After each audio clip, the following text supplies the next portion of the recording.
বনি ইসরাইলের এক লোক 500 বছর আল্লাহর ইবাদত করেছে। কয় বছর? কোথায় জানেন? সাগরের মাঝখানে এক পাহাড়, ওই পাহাড়ের উপরে বসে 500 বছর টানা আল্লাহর ইবাদত। দিনে আর রাতে একবার করে নিচে নামতেন। সেখানে আল্লাহ তাআলা পাথরের ভেতর থেকে তার জন্য মিঠা পানির ব্যবস্থা করে দিয়েছেন, আর একটা ডালিম গাছের ব্যবস্থা করে দিয়েছেন। সকালে নামলে একটা টসটসে ডালিম, রাতে নামলে টসটসে ডালিম। এগুলো খেয়ে খেয়ে 500 বছর সে আল্লাহর ইবাদত করেছে। আর সে আল্লাহর কাছে বলেছে, আল্লাহ আমি যখন মারা যাব সেজদারত অবস্থায় যেন মারা যাই।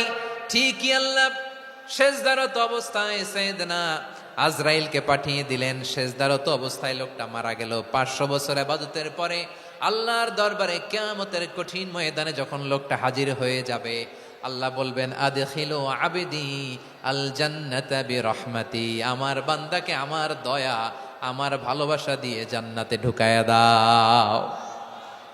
500 বছর ইবাদত করছে তো আমার দয়ায় আমার বান্দারে জান্নাত দাও। এই বান্দা বলে, বালবি আমালি, আল্লাহ তোমার দয়া লাগবে কেন? আমি আমার আমল দিয়ে জান্নাতে যেতে চাই। কি দিয়ে? কথা বুঝে নাই বোধহয়। আল্লাহর এই বান্দা কি দিয়ে জান্নাতে ঢুকতে চায়? আমল দিয়ে। আল্লাহ বলছে, আমার দয়ায় আমার বান্দারা জান্নাতে নিয়ে যাও। ফেরেশতারা এ বলে, আল্লাহ তোমার দয়া লাগবে কেন? সেজদা তো কম দেই নাই, জিকির করতে করতে 500 বছর শেষ করে দিলাম, আবার তোমার দয়া লাগবে? আমি তো আমার আমলেই জান্নাতে যেতে পারি। আল্লাহ বলবেন, তাই ঠিক আছে, আমি চাইলাম দয়া দিয়ে জান্নাত দিব, তুমি চাইলে আমল দিয়ে ঢুকবা, ঠিক আছে, তোমার আমল আর আমার যে দয়া দুইটার একটু মাপ দেই। তোমার 500 বছরের ইবাদত এক পাল্লায় রাখো। আর আল্লাহ বললেন, আমি যে দয়া করে এই দুনিয়ার নাজ নেয়ামত বিউটি সৌন্দর্য দেখার জন্য তোমার দুটা চোখ দিয়েছিলাম, দুটা নয় একটা চোখ আরেক পাল্লায় রাখো। রাখা হবে, দেখা যাবে ওই 500 বছরের ইবাদত হালকা হয়েছে, আর মুহূর্তের মধ্যে আল্লাহর দেয়া একটা চোখের নেয়ামত ভারী হয়ে গিয়েছে। আল্লাহ বলবেন, তোমার কথা মতো মাপ দেয়া হলো, এবার ফলাফল দেখো। হিসাব বলে, তুমি এখন জাহান্নামে যাবা, go to the hell fire, যাও এবার জাহান্নামে যাও। মাপ চোখে যখন আসছো আমার সাথে হিসাব ক্যালকুলেশন, যাও তুমি এবার জাহান্নামে যাবা। এবার লোকটা কাচুমাচু করে বলে, আল্লাহ আমি বুঝি নাই, আল্লাহ আমি বুঝতে পারি নাই, খেয়াল করি নাই, তুমি আমারে ক্ষমা করো, তুমি আমারে মাফ করো। ও আল্লাহ, এবার আমি টের পেয়েছি, এবার আমি বুঝতে পেরেছি, তোমার দয়া ছাড়া দুনিয়ায় কেউ জান্নাতে যেতে পারবে না, কেউ পারবে না। আল্লাহ বললেন, ওরে গোলাম, তুই তো কিছুই ছিলি না, অস্তিত্বহীনতা থেকে তোরে অস্তিত্বে আনলো কে? ওই ছোট্ট শুক্রাণু থেকে মায়ের পেটে 9 মাস ধরে খাবার দিয়েছে কে? আবার সুস্থতার সাথে দুনিয়ার বুকে তোরে ডেলিভারির ব্যবস্থা করে দিল কে? আবার তোর মায়ের বুকের ভেতরে 2টা খাবারের লাইনের ব্যবস্থা করে দিল কে? আবার তোকে শৈশব পেরিয়ে কৈশোর পেরিয়ে তারুণ্য, তারপরে যৌবন, এগুলো দান করলো কে? তার চেয়ে বড় কথা, পাহাড়ের মাঝখানে সাগরের মাঝখানে 500 বছর ইবাদত করার শক্তি তোর গায়ে দিয়েছে কে?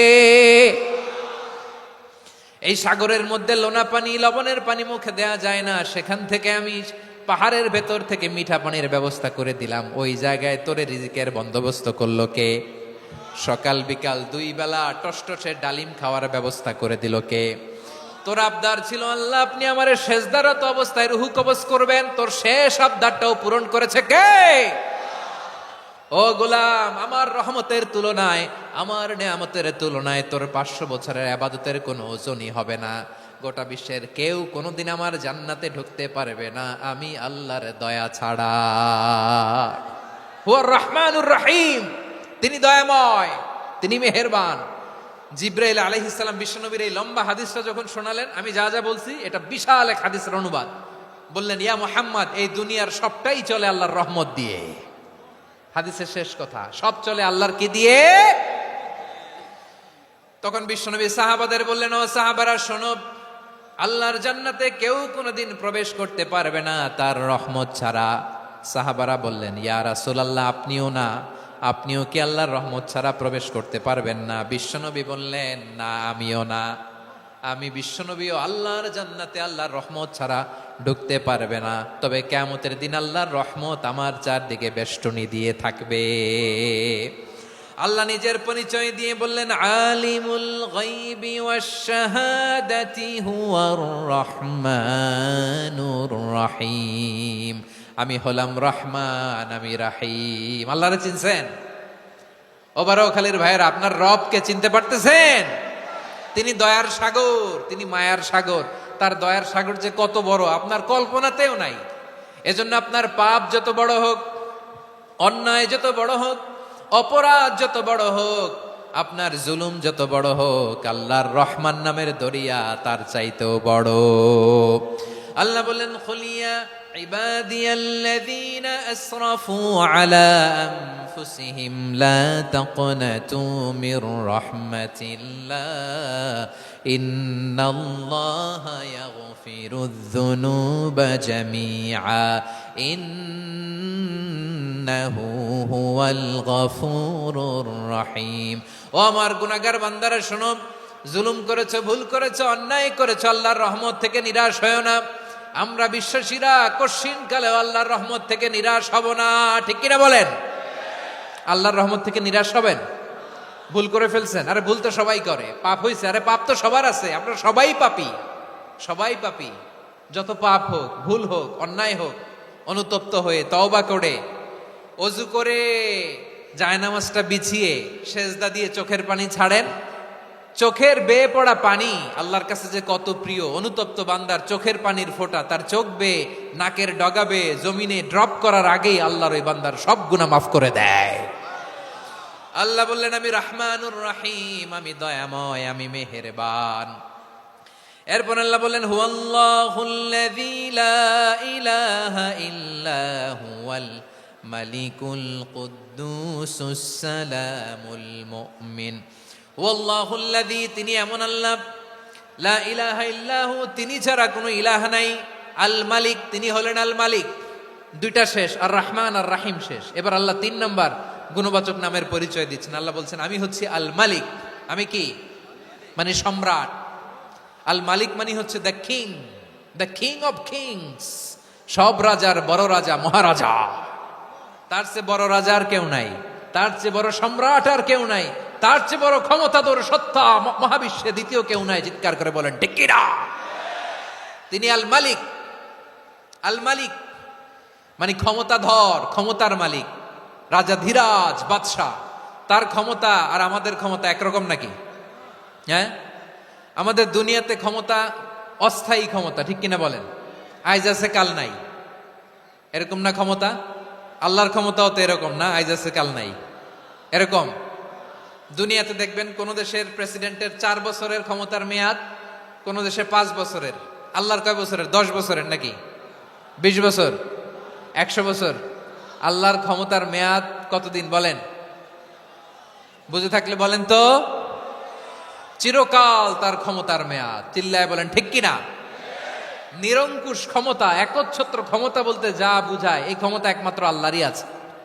আমাদের ক্ষমতার জন্য আমরা ডিপেন্ড করতে হয়, ওর ডিপেন্ড লাগে, ওই জনমত নেওয়া লাগে, ওই জনগণের কাছে যাওয়া লাগে, ভোট চাওয়া লাগে। এরা ভোট দিলে এরপরে আমরা আসবো, ঠিক কিনা? আবার জনগণ না চাইলে আমরা নাই। আল্লাহর ক্ষমতা কি এরকম? হ্যাঁ, আবার দেখবেন দুনিয়াতে ক্ষমতায় যাওয়ার জন্য জোট করা লাগে। জোট, জোটের রাজনীতি আছে না নাই? জোট হয়, শরিক হয়, এই হয়, সেই হয়, নানাভাবে দুনিয়াতে ক্ষমতায় আসতে হয়। আল্লাহ বলে, আমার ক্ষমতার জন্য কারো উপর বিন্দু পরিমাণ আমার ডিপেন্ড করা লাগে না। সৃষ্টি শুরু থেকে আমি ক্ষমতার চেয়ারে বসা, মহাবিশ্বের শেষ পর্যন্ত, সীমাহীন ভবিষ্যৎ পর্যন্ত আমি ক্ষমতার চেয়ারে থাকব। আমি হলাম আল মালিক। আমার ক্ষমতার কোনো কমতি নাই, কোনো ঘাটতি নাই। কেউ আমার ক্ষমতা থেকে নামাতে পারবে না। পারা যাবে? এই যে আমরা ফ্যাসিস্ট সরকারের যে আপনারা নামাই দিছেন গণ অভ্যুত্থান করে, মনে আছে? 5ই আগস্টের কথা ভুলে গেছেন এত তাড়াতাড়ি? মনে আছে? আছে। তা আমরা সবাই মিলে যদি একটা গণ অভ্যুত্থান করি, তাইলেই তো আল্লাহর ক্ষমতার চেয়ার থেকে নামায় ফেলানো যায়। হ্যাঁ, যাবে না? পারবো না আমরা? কি বলে, পারা যাবে না? আচ্ছা, আমরা না হয় পারলাম না, জিন জাতি যদি আমাদের সাথে জয়েন করে, ম্যানকাইন্ডের সাথে জিনকাইন্ড, ইফ দে জয়েন আস, সবাই মিলে একটা গণ অভ্যুত্থান, রেভলিউশন, ডেমনস্ট্রেশন, প্রোটেস্ট, সবাই মিলে যদি একটা অভ্যুত্থান করি, তাইলেই তো আল্লাহর ক্ষমতা শেষ। আওয়াজ করে বলেন, তাইলেই কি আল্লাহর ক্ষমতা শেষ হবে? এই যে বারোয়াখালীর ভাইয়েরা, এদিকে কি হচ্ছে আমি তো দেখতে পাচ্ছি। এরকম হলো কেন? তোমরা খালি বোতল ছুড়লা কেন 2-1 জনের উপরে? হ্যাঁ, আমার দিকে তাকাও। প্রিয় ভাইরা, শান্ত হন, আমার দিকে তাকান, আর অল্প কয়েক মিনিট আমার দিকে তাকান। কেউ কিছু ছুঁড়ে মারবেন না কারো দিকে, মেহরবানি করে আমার দিকে তাকান। তাহলে আমরা সবাই মিলে একটা গণ অভ্যুত্থান যদি করি, আল্লাহর ক্ষমতা থেকে নামানো যাবে। আল্লাহ বলেন না, আমি হলাম আল মালিক, আসল ক্ষমতার মালিক, the king of kings, the owner of ultimate power, the owner of ultimate authority, the owner of ultimate sovereignty. নিরঙ্কুশ একচ্ছত্র ক্ষমতার মালিক হচ্ছি আমি আল্লাহ। আল্লাহ তাআলা সূরা মুলকের শুরুতে বলছেন, তাবারাকাল্লাযী বিয়াদিহিল মুলকু ওয়া হুয়া আলা কুল্লি শাইইন কাদির। মহিমান্বিত সত্তা, যার হাতে ক্ষমতা, তিনি যা চান তাই করতে পারেন। আওয়াজ করে বলেন তো তিনি কে? আবার আল্লাহ বলেন, কুলিল্লাহুম্মা মালিকাল মুলকি তুতিল মুলকা মান তাশাউ ওয়া তানজিউল মুলকা মিম্মান তাশা ওয়া তুইজ্জু মান তাশাউ ওয়া তুযিল্লু মান তাশাউ বিয়াদিকাল খায়র ইন্নাকা আলা কুল্লি শাইইন কাদির। আল্লাহু আকবার। এ নবী, আপনি বলুন, আল্লাহুম্মা মালিকাল মুলক, আল্লাহ আপনি ক্ষমতার মালিক। তুতিল মুলকা মান তাশা, যাকে চান তারে ক্ষমতার চেয়ারে বসান। ওয়া তানজিউল মুলকা মিম্মান তাশা, যাকে চান তাকে ক্ষমতার চেয়ার থেকে ছুঁড়ে ফেলে দেন। তিনি কে? ক্ষমতার চেয়ারে বসায় কে?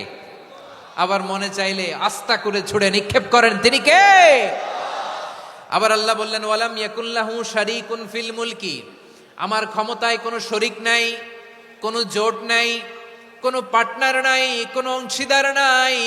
আবার আমি চলে গেলে আমার ক্ষমতার দাবিদারও কেউ নাই। আল্লাহু আকবার। এই দুনিয়াতে রাজা মারা গেলে পরের রাজা কে হয়?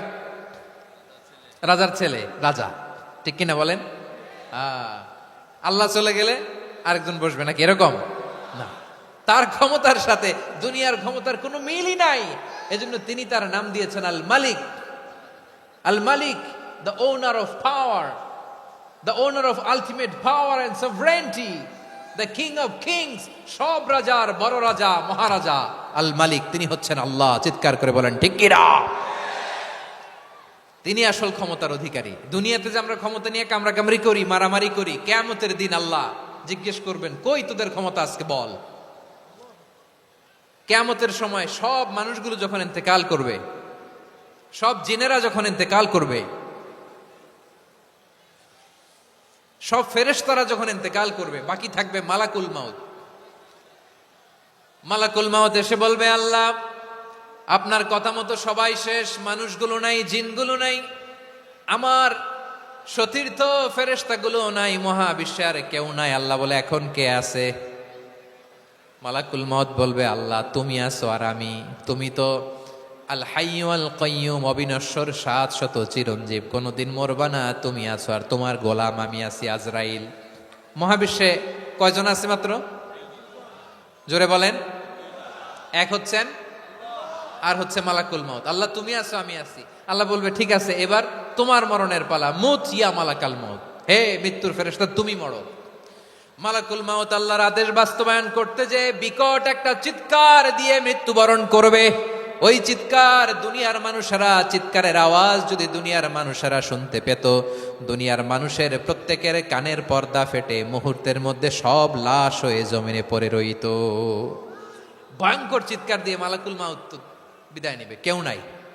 এবার বলেন তো, মহাবিশ্বে মহাশূন্য, কেউ নাই, উপরে নিচে, সামনে পেছনে, ডানে বায়ে কোন সত্তা, কোন জীবিত সত্তার আছে? একজন ছাড়া, তিনি কে?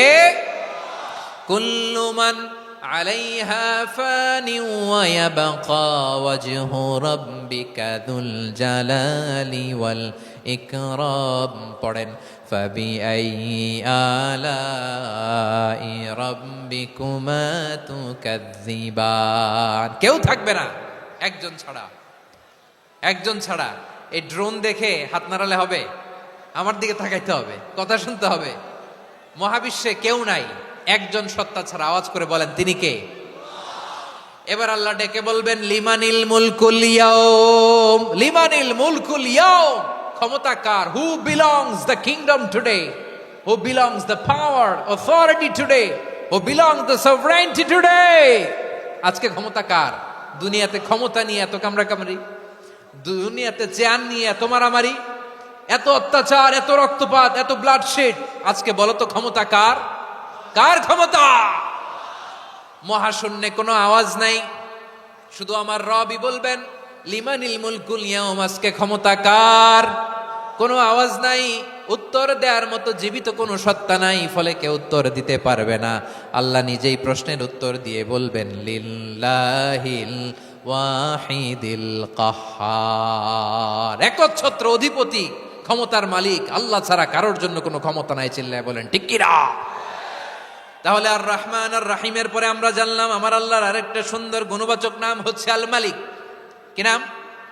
আল মালিক, মানে দ্য কিং, রাজাধিরাজ, সব রাজার বড় রাজা, মহারাজা।